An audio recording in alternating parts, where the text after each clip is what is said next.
Salam sejahtera Malaysia. Selamat pagi tuan-tuan dan puan-puan yang dihormati sekalian. Minta maaf tuan-tuan dan puan-puan, beberapa hari ini tak dapat nak buat rakaman kerana sibuk yang amat. Syukur kepada Tuhan Yang Esa kerana selamat sampai semula pangkuan keluarga setelah selesai kerja yang diamanahkan.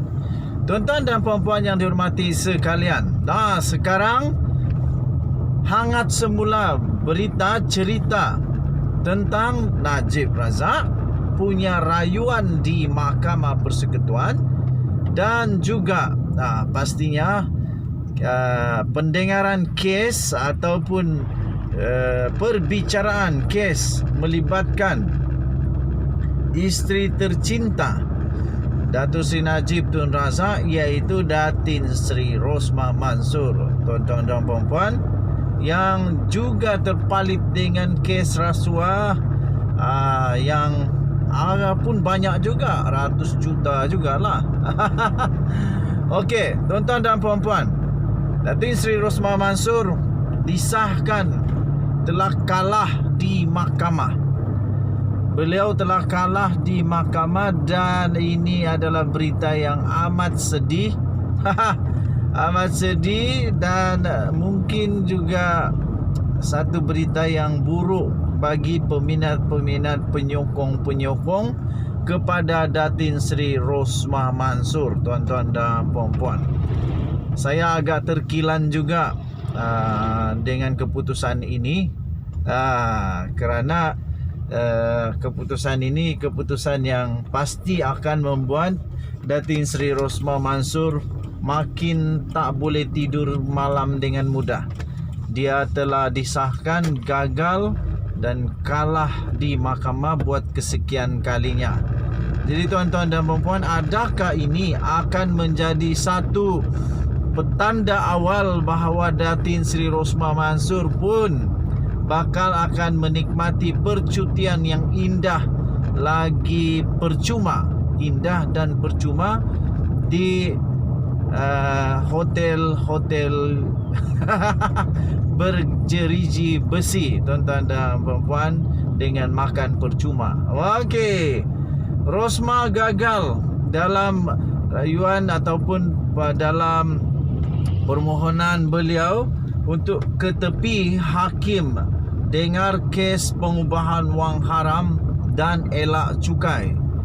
Jadi rupa-rupanya tuan-tuan dan puan-puan, bukan hanya Datuk Seri Najib Tun Razak yang terpalit dengan mengelak cukai, tetapi Datin Sri Rosmah Mansor juga rupanya terpalit dengan kes cuba mengelak cukai. Okey. Berita ini tuan-tuan dan puan telah diterbitkan di Malaysia kini 25 April 2022. Saya bacakan sedikit bagi kamu.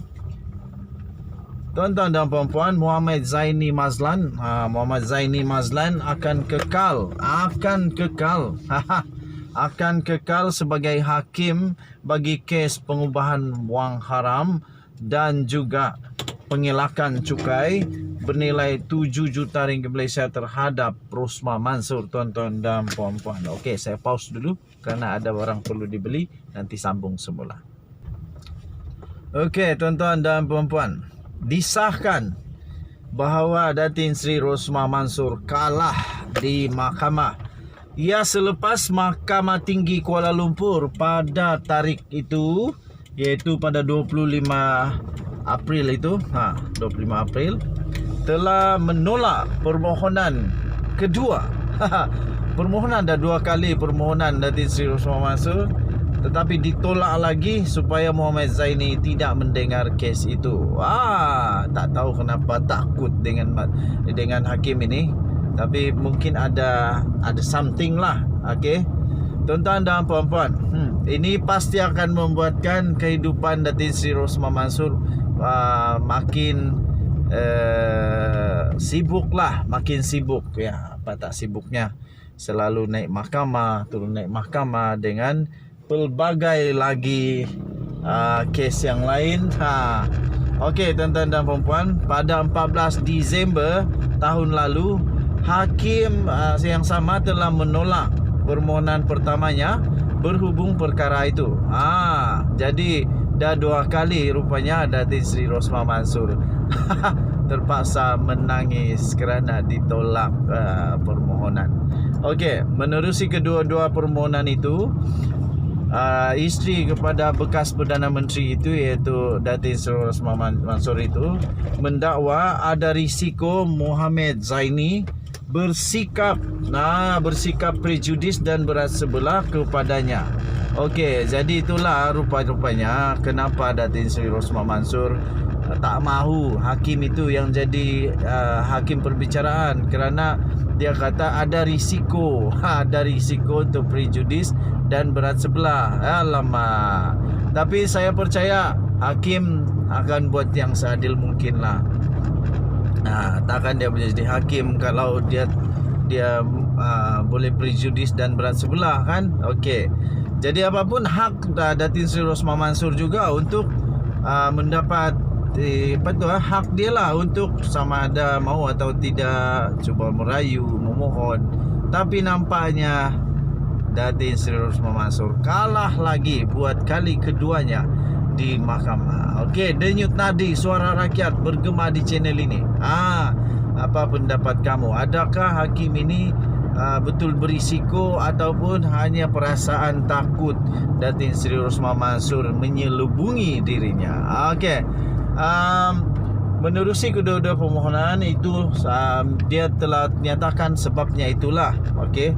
Jadi beliau mendakwa ini kerana Zaini turut mendengar satu lagi kes terhadapnya, iaitu yang berkaitan dengan projek solar hybrid yang bernilai 1.25 bilion di Sarawak. Jadi sebab itulah, sebab dia juga hakim untuk solar hybrid itu. Jadi semua, kalau mungkin dia takut kalau ada prejudis kepada dua ini. Tapi nak prejudis apa pula? Kan bagus kalau hakim itu yang nanti kalau dia tak bersalah, kalau Datin Sri Rosmah Mansur tak bersalah, hakim menyatakan dia tak bersalah, jadi hakim yang sama boleh juga mungkin boleh menyatakan dia tak bersalah juga. Jadi kan ada juga positif dia. Okey, jadi rupa-rupanya kes ini berlainan dengan solar hybrid. Yang ini kes pengubahan wang haram, bukan rasuah. Yang solar hybrid itu yang hakim yang sama ialah tentang rasuah. Jadi yang ini pengubahan wang haram dan juga elak cukai. Okey, so jadi itulah perkembangan terkini untuk Datin Sri Rosmah Mansur punya kes pengubahan wang haram dan juga kes mengelak cukai, yang mana beliau sekali lagi telah gagal di mahkamah, ditolak permohonan oleh mahkamah untuk rayuan kedua ataupun permohonan kedua sebenarnya, tuan-tuan dan puan, permohonan kedua untuk cuba mengenepikan atau menukar hakim yang lain untuk mendengar, tetapi ditolak dan terpaksalah Datin Sri Rosmah Mansur tetap berhadapan dengan hakim yang sama.